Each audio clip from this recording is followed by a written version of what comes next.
I'm gonna give you the 5 keys behind strength training for rowing, and we're gonna start right now.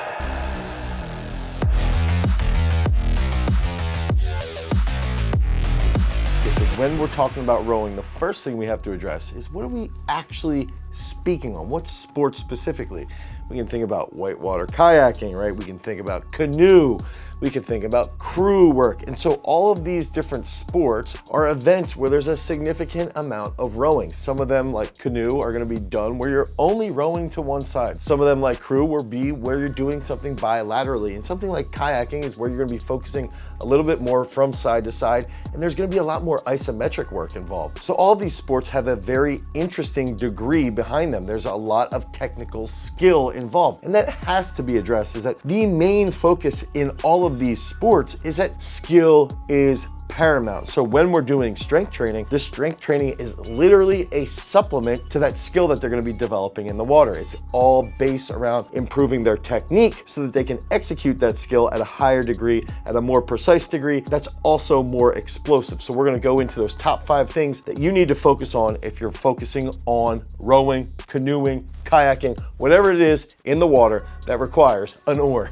Okay, so that first key aspect, and this is gonna sound counterintuitive to a lot of people, but it's actually gonna be focusing on maximal strength, okay? So when I started to work with the US canoeist Ian Ross, he's a top 10 in the world canoer, and the other thing was talking and communicating with him with his other coaches, so his technical coaches, his German coaches. So a lot of that focus comes down to maximal strength, but maximal strength with very unique movements. And I believe that athletes that participate in crew also should be focusing a bit on max strength in a little bit different regard. Now, when we're talking about canoe, we might be focusing on something like seal row. We might focus on something like maximal dead hang pull-ups, really trying to light up those lats. And it's gonna be the same if we're focusing with a kayaker or if we have a full team of rowers who have to focus on a long, big pull. They need to have maximal strength, and they also need to know how to apply that over a long range. So they need to be doing things like deadlifts potentially, or at least explosive clean pulls. These are all areas that you can train when you're focusing on maximal strength. So you're gonna focus on maximal strength for rowing, but it has to be specific to that event that you're focusing on.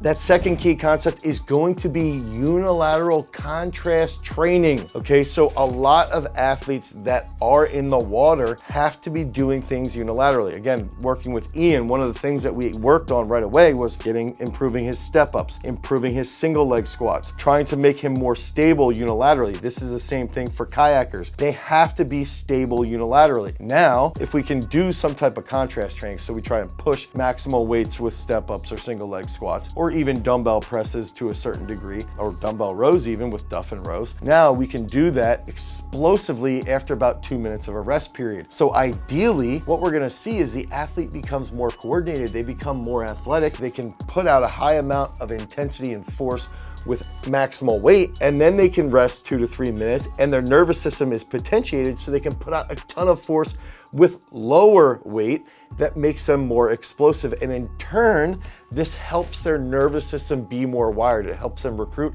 higher threshold motor units. And that's gonna take us into that third key concept, which is just being as explosive as possible. If we're looking at the start in a lot of these races, it's just like the 100 meters. It's just like the 200 meters. The beginning phase of the race can really establish the rest of that race. And if we have a group of athletes that are really good off the start and they have great strength endurance, now everything gets coupled together, and every single time that oar breaks the water, they have greater power output. And when they have greater power output, they can cover more distance with less energy expenditure. So the more wired their nervous system is from that explosive work, the better they'll be in the water. And that's one of the key concepts behind the explosive work. We need to be doing explosive pull-ups. We need to possibly be doing muscle ups. We even need to be doing things like a drop seal row where we catch and row quickly. And I even like getting creative where we'll get on a glute ham and hold an isometric position, because when we're in the water, a lot of that work is isometric stability. Okay, so it's isometric stability holding a position, and then then you can do a drop dumbbell into a row while you're on that glute ham. Holding that isometric position, you can do a drop with the dumbbell, catch that and row it as quickly as possible and be very, very stable. So we're taking some different concepts here and then focusing on explosive work at a very high degree. And that explosive work, like I had mentioned, leads into strength endurance. So when we're thinking about rowing, when we're thinking about all these endurance-based sports, it really comes down to being as explosive as possible over a long period of time. So if we have a 5,000 meter race, we need to be able to handle that for a certain extended period. It might be 4 minutes, 5 minutes, 6 minutes, 7 minutes, whatever the distance is that we're trying to cover. This can require quite a bit of mitochondrial respiration. And so what we need to do as strength coaches is figure out, all right, where are my athletes with sprint interval training? Where are my athletes with high intensity interval training? And then where are my athletes with long, steady distance, long, slow distance, okay?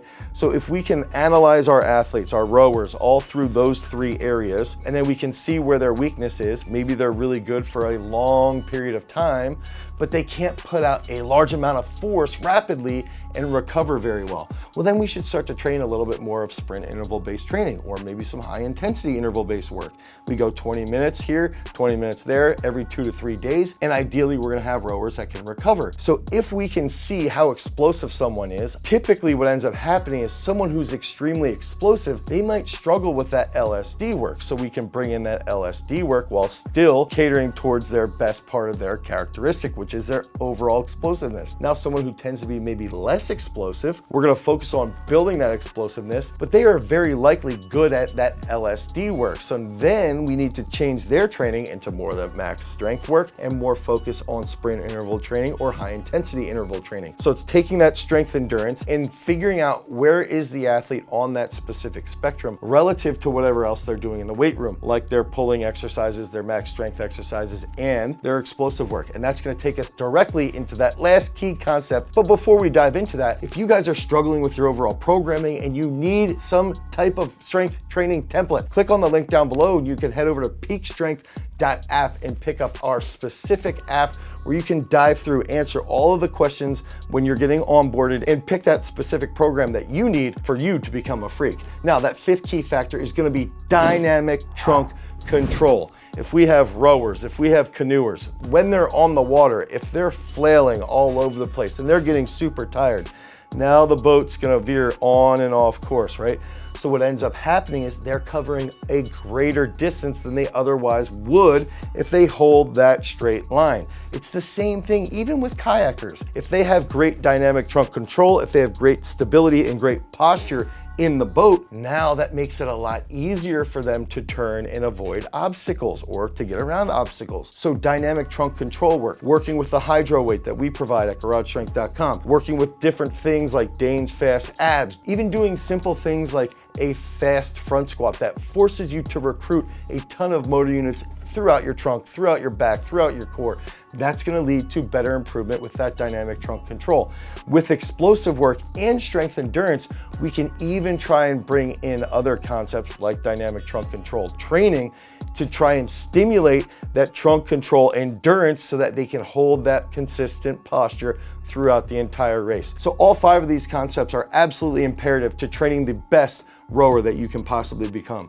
If you need help, again, head over to peakstrength.app. Until next time, if you want to become a freak, you've always got to cultivate your power. Peace.